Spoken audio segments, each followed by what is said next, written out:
Ladies and gentlemen, welcome to the Cosmic Theater Spaceship. I'm your Captain Saeed, and I'd like to welcome you. We will be serving you refreshments straight out of the realm of gods. And if you're not well behaved, we're sending you straight to hell. So, we're going to talk about the 31 planes of existence in Buddhism. Okay? And I'm going to bestow upon you my elementary school, no, maybe even kindergarten, understanding of these realms. I've just been learning about them recently, and I wanted to test my illustrious and glorious knowledge on them. So, yeah, that's why I'm making this video. So, let's get started here. We have 6 realms. There's basically, in Buddhist cosmology, 6 basic realms in which a sentient being can incarnate in, can take birth in the cycle of samsara, in the cycle of death and rebirth. And you can think of samsara, the cycle of death and rebirth, the cycle of reincarnation, as the amusement park that I so often refer to in my videos. I mean, really, if you were to look at life as a game and you know, to finish playing with the game is to reach Nirvana, to reach liberation, mukti, moksha, right? It's to basically say, all right, I'm done with the amusement park. So samsara is the amusement park, and essentially what we're gonna try and do in this video is we're gonna use Buddhist cosmology to explain the amusement park, the different levels of the amusement park, the 31 planes of existence. So these 31 planes of existence are there are subcategories of the 6 basic realms. So let's get to be familiar with the 6 basic realms. First realm is the realm called hell, and we're gonna go into each realm. Okay, so we've got hell. This would be your least favorite ride in the amusement park. Like if you were to walk into an amusement park, this would be the shittiest ride. Okay, hell. Then moving up to a shittier ride, but perhaps a less shittier ride is animals. Okay, animals, and I'm gonna explain to you the Buddhist explanation for these realms. It's really mind-boggling. The third one is the realm of hungry ghosts. Fourth one is the realm of demons, and then fifth one is the realm of humans, and then sixth one is the realm of gods. Okay. And together, they make up 31 planes of existence. So, let's start off with the realm of hell. Or actually, before even starting off the realm of hell, what I want to explain is, according to Buddhist cosmology, after the death of a sentient being, okay, a being on this journey in the amusement park, your consciousness will, if you're high enough in the game, you could just decide to join forces and be done with the whole trip and go into Nirvana, you know, merge with the clear white light, as the Tibetan Book of the Dead would suggest. Or you would go to one of these realms. Depending on your karma, depending on your most dominating pattern. So I got a little quote here in front of me that I wrote. At the time of death, attitudes of long familiarity usually take precedence and direct the rebirth. This is a quote by the 14th Dalai Lama, okay? So at the time of death, attitudes of long familiarity usually take precedence and direct the rebirth. And the rebirth is in one of those 6 realms. So, you know, again, hell, you know, it's a hierarchy, right? So we got hell at the bottom, then animals, then hungry ghosts, and then demons or titans, and then humans. So the human realm is actually looked upon as in favorable terms in Buddhist cosmology, because it is a realm in which you can make significant spiritual progress due to the way human beings are. Okay, and then the last one is the realm of gods. Now the ultimate goal is to achieve nirvana, is to leave the amusement park. So you don't want to just end up being in the realm of gods. That's still stuck in the cycle of death and rebirth. It's all impermanent. And basically our karma leads us into the next birth. So in the realm of gods, for example, you could live for very long periods of time. Okay? But eventually you have to die too. Okay? And the problem, what it could be problematic in the higher realms is you get lazy, you get complacent, because it's pretty good, you know? Being a god is not a bad thing. Okay? It's definitely one of those, if you walked in an amusement park and you have a favorite roller coaster, it definitely would be one of the realms of the gods, for sure. That's the equivalent of it. And that's the first ride instinctually you want to go to.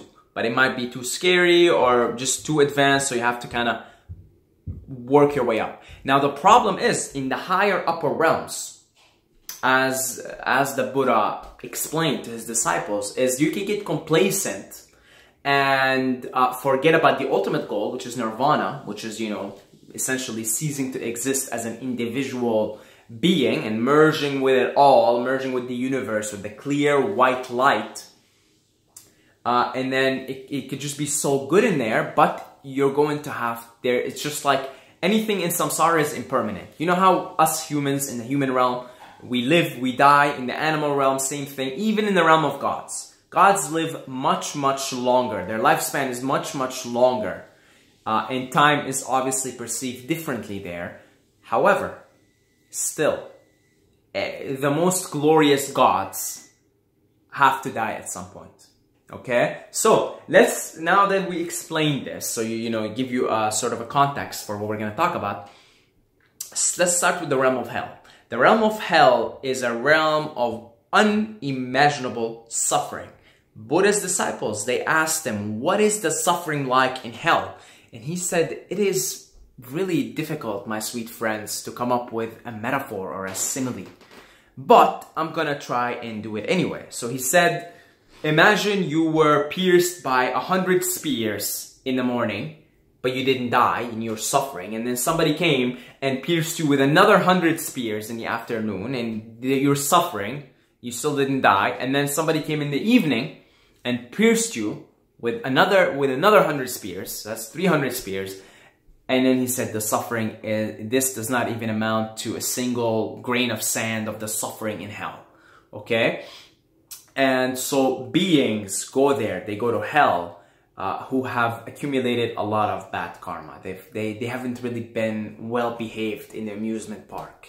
Okay? And if you're not well behaved in the amusement park, then, you know, the cosmic council and all the bodyguards and, you know, the whoever's running the show, they handcuff you and they send you straight to hell.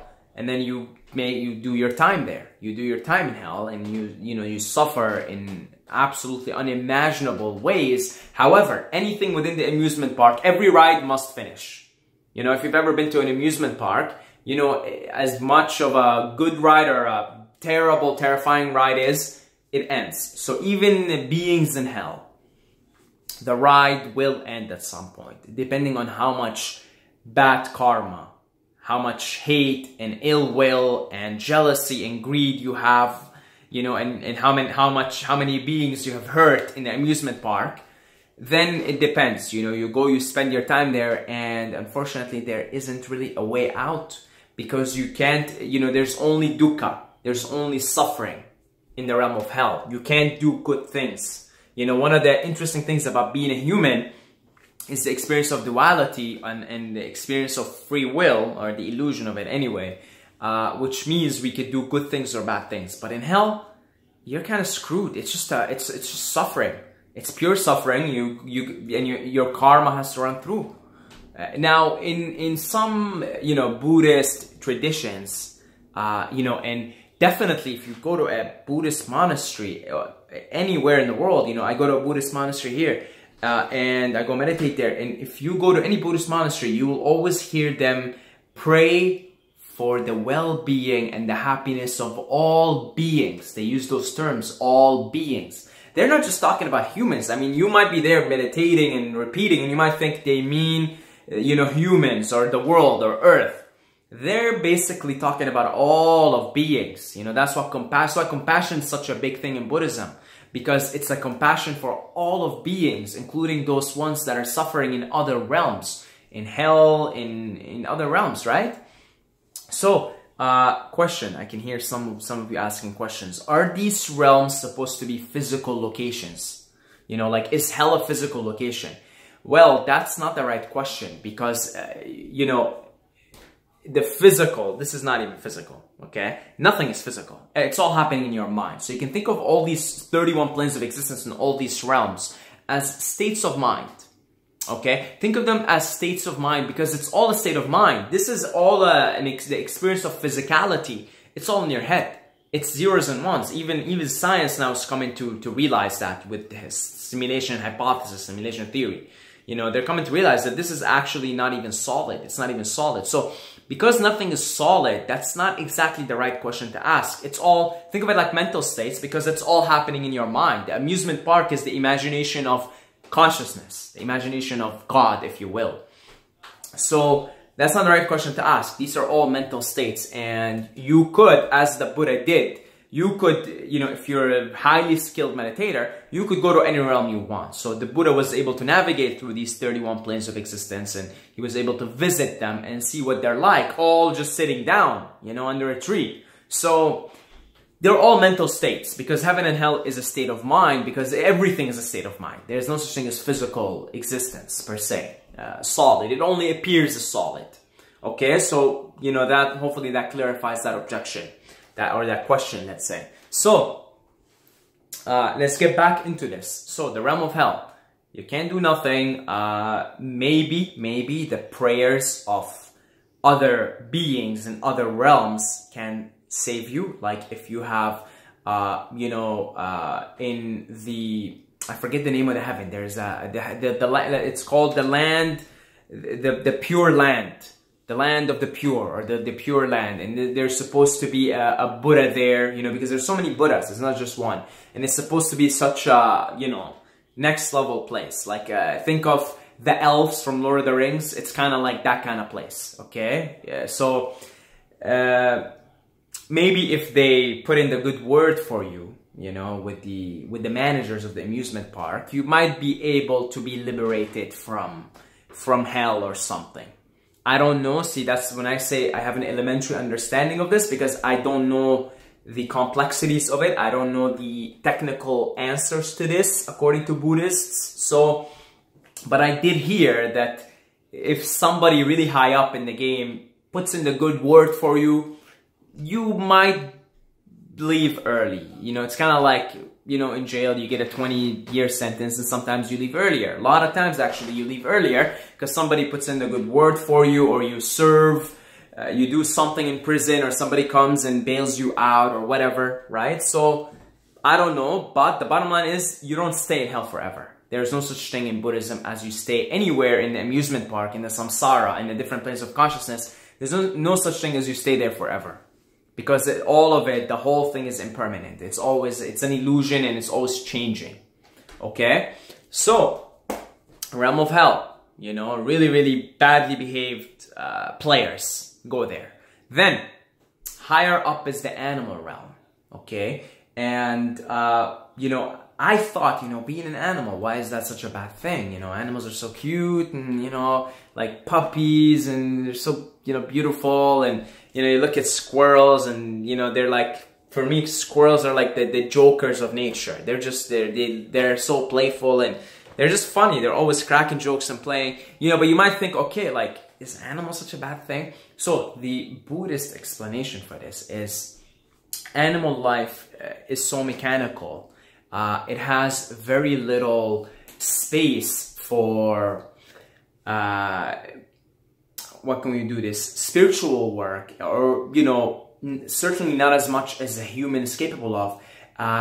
It is ruled by instinct, and it is ruled by fear. That's the biggest sort of giveaway, is that animals do live in a constant state of, I'm either gonna go kill something and eat it, or I'm gonna be eaten by something else. So it's a constant state of fear. It's a constant state of you're on your toes, right? You know, if you're, I mean, humans are a form of animal. You know, if you're always, say, like, worried about paying your bills, or somebody's after you, they want to, you know, evict you from your house, or even worse. I mean, lots of people in the world, like, it's not secure. Like, if let's say you're living in Syria, for example, you got people chasing you always. Like, you know, you're afraid of your life every moment, right? Forget about paying your bills. It's your life. There's no security, which a lot of humanity has been in that state for a long time. There isn't really much spiritual work to do there. I mean, this is your basic necessities as an animal, right? So the idea is that animals are living in that state pretty much perpetually, pretty much at all times, and their lives are so predictable, run by instinct, and so mechanical that it is not exactly a favorable realm to be reborn in. And it comes as the second one right after hell. Right? Hell is the worst. Animal is, you know, comes up before it. And there is some sense to that. I mean, think about it. Like, if you're an animal, that's it. That's the law of the jungle, right? It's the law of the jungle.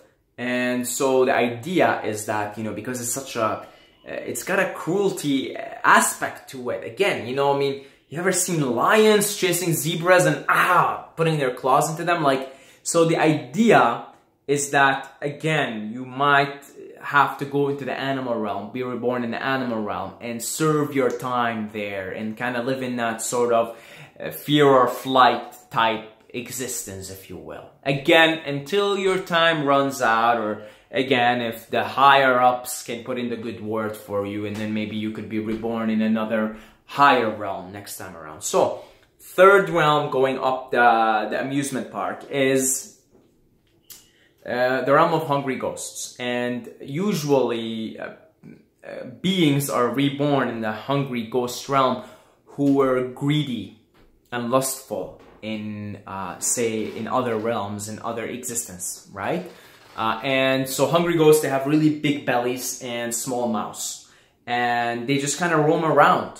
Okay, it's some humans who are so attached to this physical world, and they were attached to their material possessions.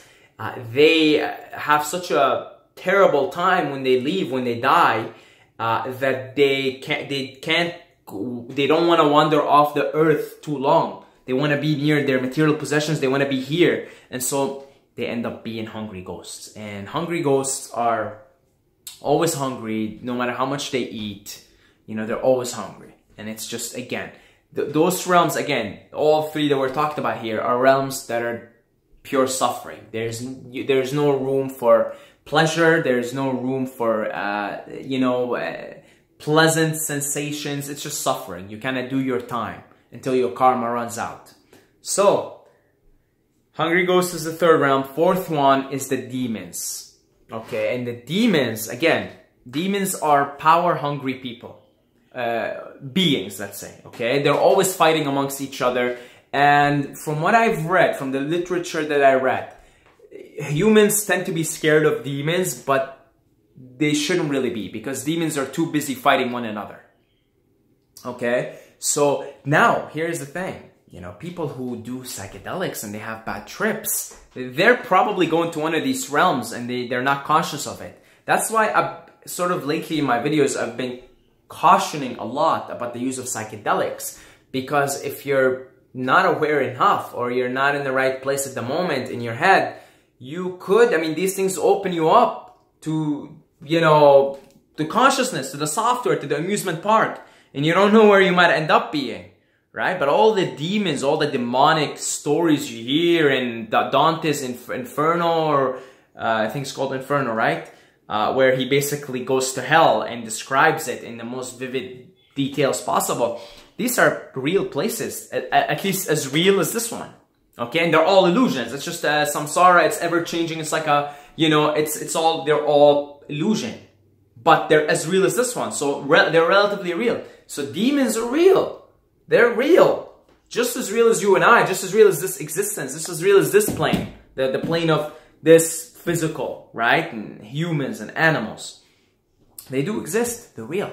And that would be your fourth plane of existence in Buddhist cosmology, where you can be reborn.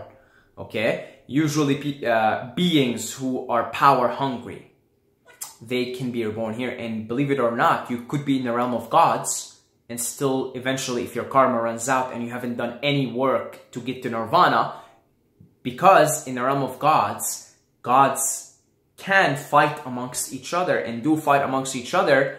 That hunger for power and pride, when their karma runs out, they can actually be reborn again as demons, or in the realm of demons or titans or any of the ones below. Okay, so yeah, that's fourth one is the demons, and the fifth one is the human realm. And the human realm is looked upon favorably, despite Buddha's grimming noble truths, especially the first one, that life is dukkha, it's unsatisfactory, it's suffering.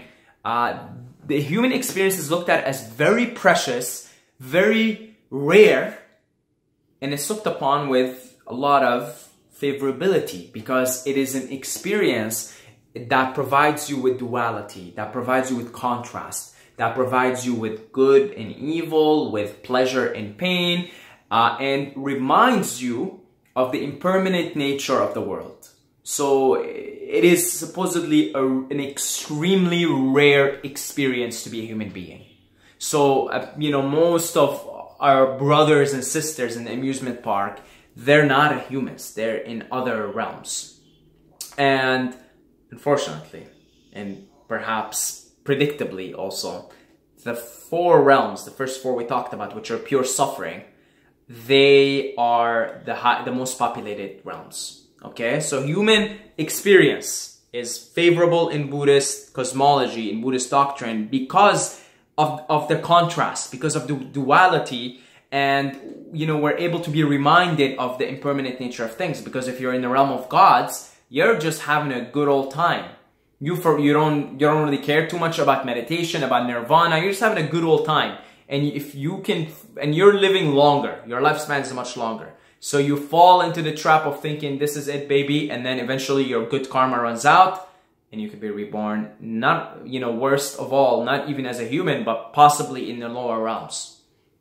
Realm of human, very favorable, very, very rare thing. So actually the very fact that we're humans and we're, you know, conversing here, that is a precious thing, a rare thing. And Buddhists really look at being a human and having this birth as a very precious thing. That's why there's so much emphasis on studying the Dharma. The Dharma is the teachings of the Buddha, right? There's so much emphasis on spending every living breath of your life meditating and studying the Dharma. Okay? Because, again, it is considered very, very rare and very precious. That the contrast that the human experience provides, the free will, albeit being an illusion in the grand scheme of things, nevertheless, you make believe you have free will, and let's say you have free will, okay? Then, you know, even the experience of having free will is considered, you know, a defining feature of the human experience, okay? So, human experience, like all the other experiences, still characterized by suffering because it comes to an end. And the human lifespan is short. It's a short one. So, sixth realm, and this is the most comprehensive one. This is where we go into the 31 planes of consciousness. This is, you know, it sort of takes off there with so many subdivisions. The sixth realm is the realm of gods. So, 1 to 5, the first four, hell, what's the second one? Animals, hungry ghosts, demons or demigods or titans, if you want to call them, pure suffering. Fifth one is the human realm. That's both. It got pleasure and pain, contrast. Sixth realm is the realm of gods, and that goes from 6 to 31, because we're talking about 31 planes of existence here. That goes from 6 to 1. 6 to 31, okay? So I'm going to take a little break here because of the recording limit. So here, let's take a little break. The realm of the gods, that's where we left off, and that goes from 6 to 31.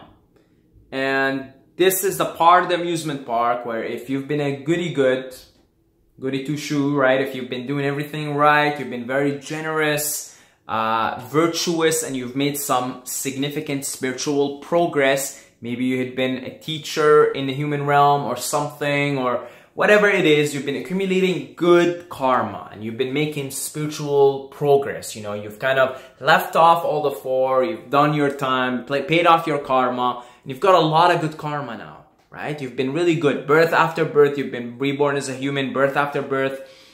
You've been doing good things, you know, good things. You've been collecting good karma. Then maybe one of those times, it's time for you to move on to the realm of the gods. You don't have to be a human anymore. And from 6 to 11 marks the first segment of the amusement park, of the realms, the 31 realms, called Kama Loka. Kama Loka is the realm of sensuality. So, from 6 to 11, we have the realms of the Devas, D-E-V-A. Okay, you can think of them as angels, you can think of them as, you know, they tend to be benevolent. They tend to be, you know, again, these are people who have collected good karma. Now, the Buddha warns that this is not a favorable circumstance per se. That it may look good on the inside to be born in from basically around 6 to 11 in the Kama Loka. Buddha says, you know, you might think it's good. You might think it's a good idea, right? Because there's very little dukkha in there. There's very little suffering. It's, I mean, think of the most pleasure you can have here times hundreds. You know, the worlds there described, there's mansions on the air, and there's like, you know, champagnes and wine, and I mean, even in the Muslim, you know, in the Muslim heaven, right? It's the Prophet Muhammad describes how, you know, because you can't really drink alcohol here if you're a Muslim, but how you can go to the heaven and you can drink, you know, there's like rivers of wine. So these are very, very sensual places. Think of like the best possible combination, you know, like pick your favorite nature place on this plane of existence, and then you've got like some kind of a super hot tub in there, and you know, just the most sensual experience you can think of. Okay, you have a body, but it's not as dense. This is what's called the subtle body. It's not as dense, right? It's not like a dense physical thing, and there's very little pain, you know, very little pain. There is food. It's basically like this realm. They have cities, astral cities, right? So it's kind of like this realm in that way, okay? But there's very little dukkha, very little suffering. It's just really, really sensual, really, really pleasurable to be there. So that goes from realm 6 to realm 11. Those are the heavens you hear about in the Abrahamic Semitic religions, okay? The heavens that they talk about in Christianity. They definitely talk about it in Islam, and they talk about it in, you know, all the Judaism also, right? These are the heavens. These are the heavens from 6 to 11. And you could think of it as, you know, different levels of the astral plane. And then there's the hell, which is also mentioned in the Abrahamic Semitic religions as well. Okay? Those are the astral planes. This is where angels reside. This is where Goku, okay, you can't see, but I'm wearing a Dragon Ball Z tank top here. This is where Goku resides, where Superman resides, Batman, everything that we imagine. Okay, they're all hanging around in those realms, if you will. Okay, and then of course, if we imagine the bad characters, the demonic characters, they're hanging around in hell. As it turns out, everything is real. Everything, because it's all, you're channeling different parts of the amusement park, different parts of samsara through your imagination. Okay? So, realm 6 to 11, sensuality. Now, what is the trap? Why did the Buddha warn that this isn't the place you should be aiming for? Because you accumulate so much good karma, and then you go there, you don't have to be a human anymore. But there is very little possibility there of meditating, very little possibility of doing spiritual work to go to Nirvana, the ultimate state of liberation, which we'll talk about. It's like sort of outside of samsara altogether. Because there's very little possibility, because you're just like in total pleasure and bliss and sensuality. Okay? That you forget about it, and you get your lifespans. They go on much longer than a human lifespan. So you forget about it. You're like, Nirvana, who cares? Who cares? I'm having a good time here. I'm a god. I'm a god here. You know, and you just kind of forget about it, and eventually every ride, no matter how good or how shitty, it runs its course. It finishes, it's done, it's due, it expires.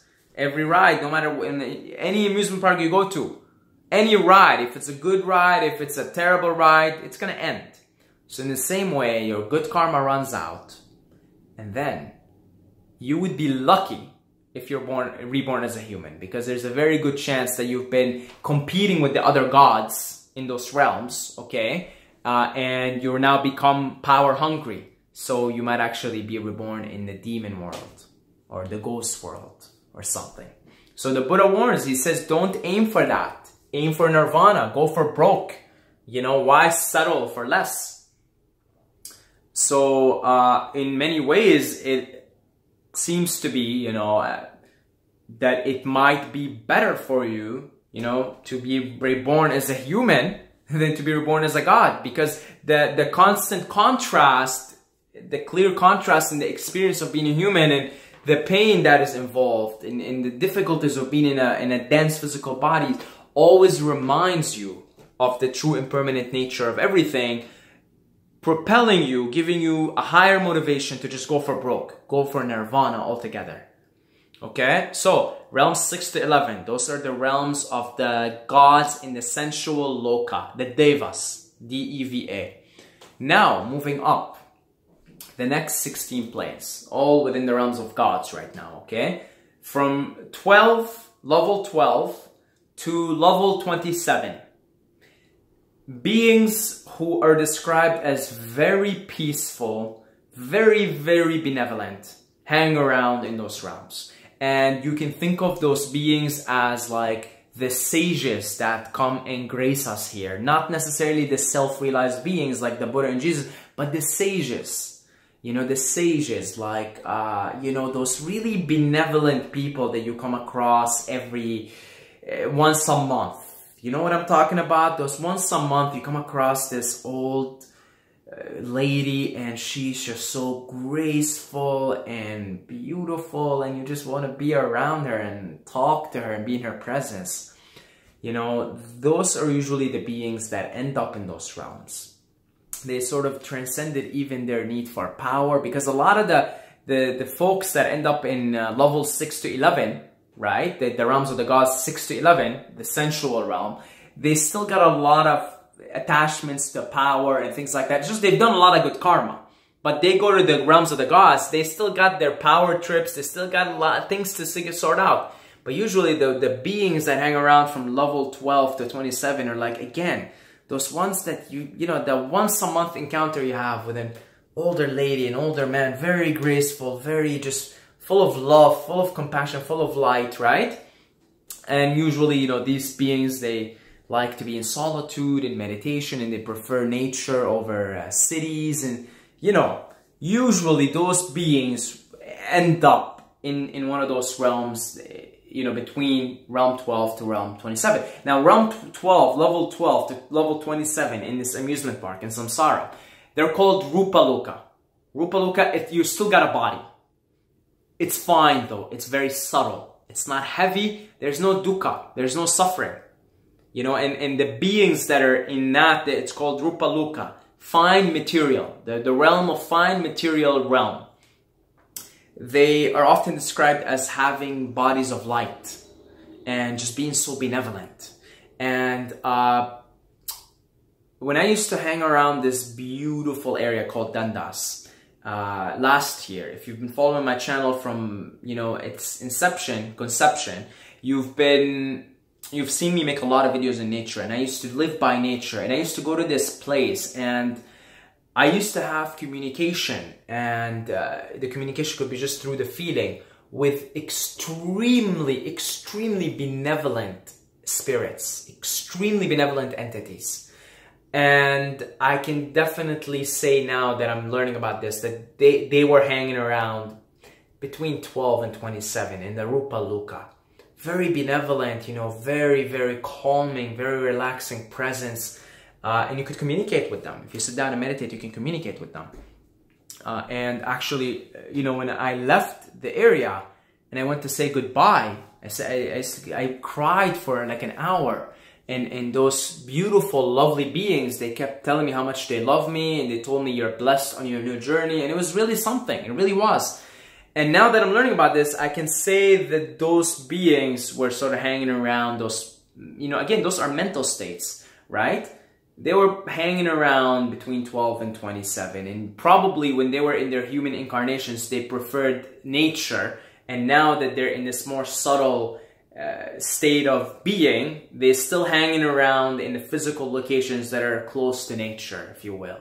Okay, so the Rupa Loka.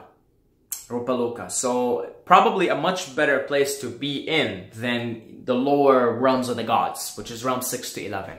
Although, I mean, you know, it's still kind of pretty groovy to be anywhere in the realm of gods. But again, in those realms, because you've already dealt with all your power trips, in fact, the interesting thing, between realm 6 and 11, you still manifest as a male or a female, depending on what you want or what you're inclined for. But level 12 and beyond, 12 to 27, there's no more gender. It's just, there's no more sex, there's no more lust, there's no more greed, there's no more power.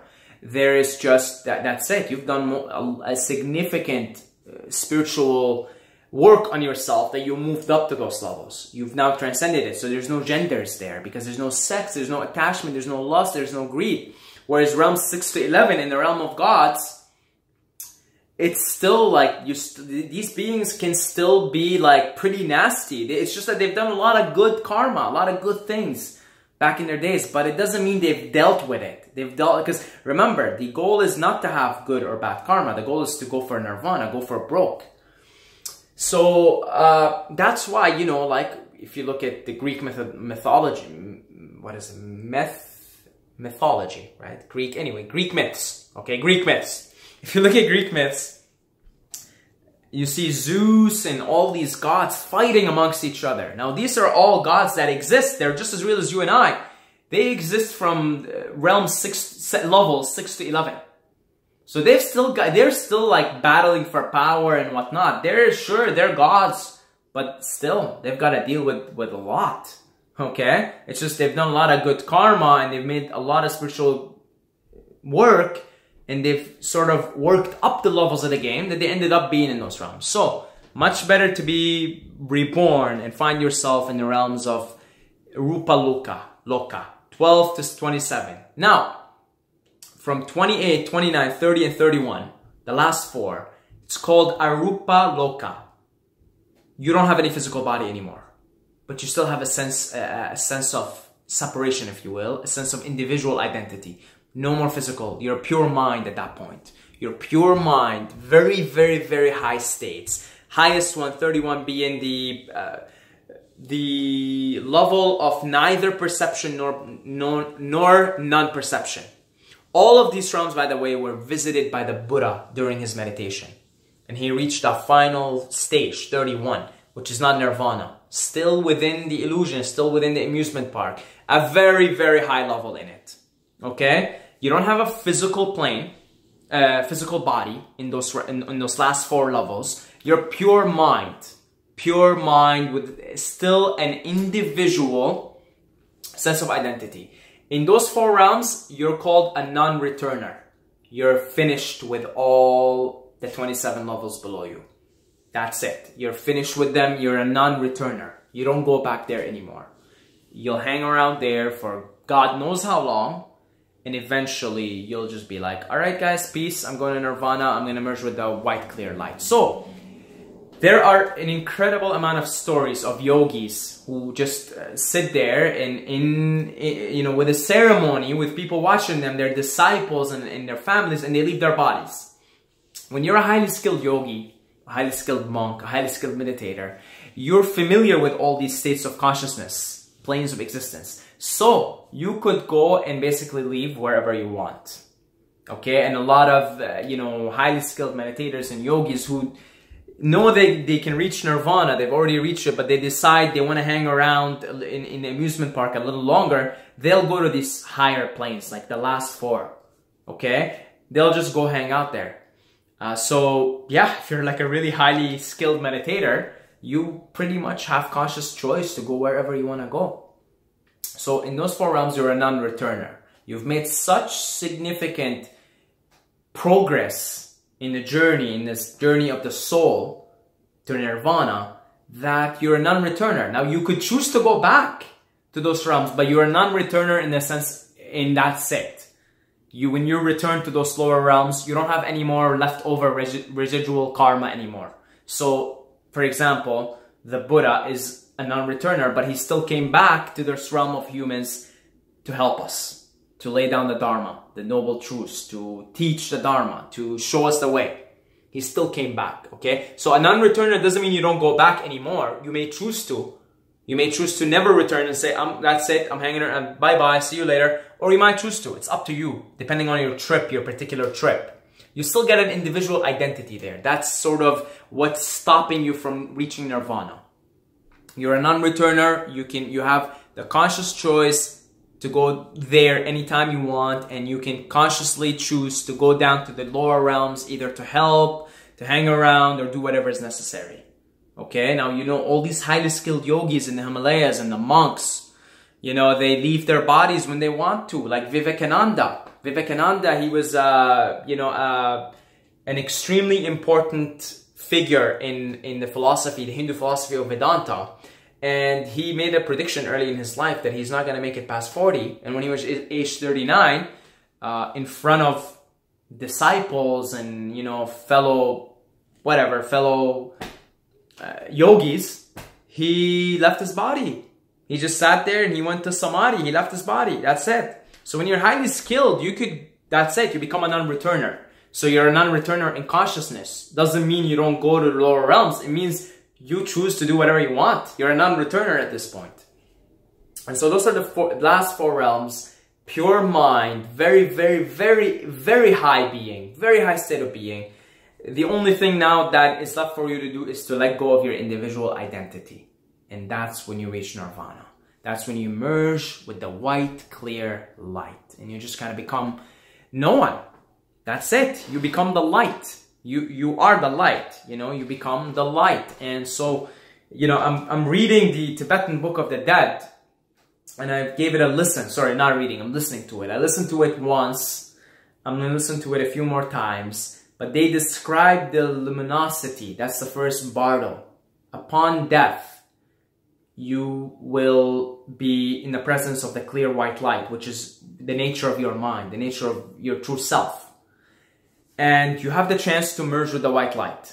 And if you merge with the white, you've reached Nirvana. That's it. You finish the game. And from that point, you may decide to come down to teach the Dharma, to tell people, hey, this is how it is, kind of like what Jesus did, what the Buddha did, what Ramana Maharshi did, etc., etc., etc. So, yeah, that's the amusement park in a nutshell, according to Buddhism anyway, right? There are different versions you will get in different philosophies and different religions. However, I see this to be a very, very comprehensive and quite sensical. It does make a lot of sense. It really does. And especially if you do experiment with psychedelics, particularly, they will take you to these realms. They really will. And if you would like, if it's like experimenting with psychedelics is something you like to do, then I highly suggest you look into these 31 planes of existence so that you know what the hell you're doing when you do psychedelics or where you're going. Okay, there are vivid descriptions of each plane of consciousness, each plane of existence.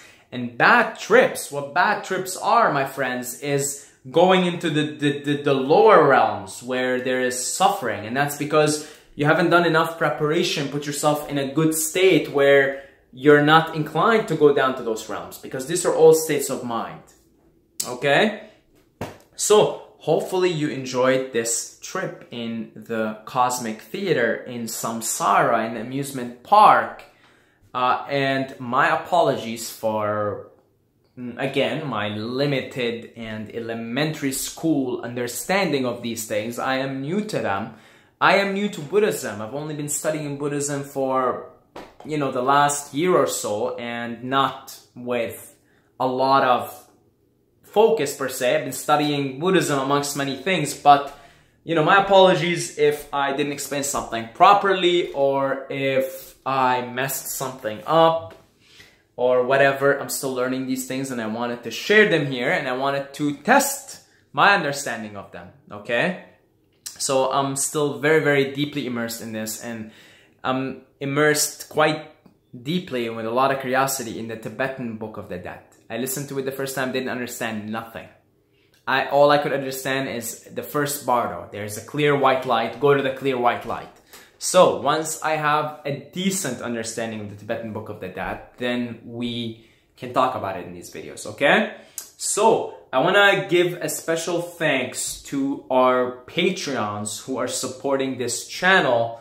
You guys are awesome. I want to give you guys a beautiful kiss. Thank you very much. Your support means the world to me, and it means I can keep doing these things. I can keep dedicating more of my time to study these very interesting things and be able to summarize it to you, or present them to you, so you could go and, if you're interested, even look further into them. It just means we have a backbone here. It means we could keep doing what we're doing here. So guys, I love you. I really, really appreciate it. And yeah, I'm gonna leave a link for our Patreon if supporting the channel is something you might be interested in. You know, if you want to accumulate good karma, you know, and go to the realm of the gods, right? And I'll put in the good word for you, so you don't go to the sensual part of the realms of the gods, level 6 to 11. I'll put in the good word for you so that you're pushed up the ladder. Okay, how about this? You support us on Patreon. I'll put in the good words, so you're propelled in your next birth into like realms 12 to 27, right? Where you've gone past all the bullshit of the lower realms, okay? So I'll put in the good word for you. I don't know how much my word counts. I really don't know, but I'll do what I can, okay?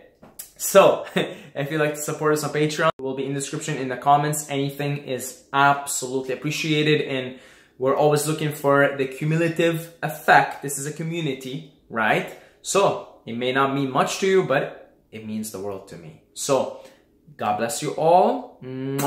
Thank you, everybody. Until next time, may the Force be with you.